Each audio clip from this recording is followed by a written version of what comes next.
आइए अब हम थ्योरम 3 पर बेस्ड एक क्वेश्चन देखते हैं जो इस प्रकार है कि solve sec square 2x equals 1 minus tan 2x. Try to solve it by yourself. To do this, pause the video for 2 to 3 minutes. I hope आप सभी ने क्वेश्चन कर लिया होगा। अब हम इसका सॉल्यूशन देखते हैं।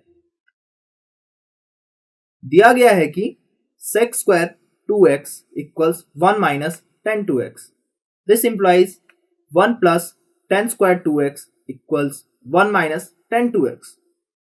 This implies tan square 2x plus tan 2x equals 0.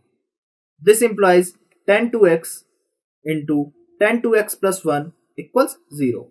This implies tan 2x equals 0 or tan 2x equals minus 1. This implies tan 2x equals tan 0 degree or tan 2x equals tan 3 pi by 4. Using theorem 3, this implies 2x equals n pi plus 0 or 2x equals n pi plus 3 pi by 4, where n belongs to integer.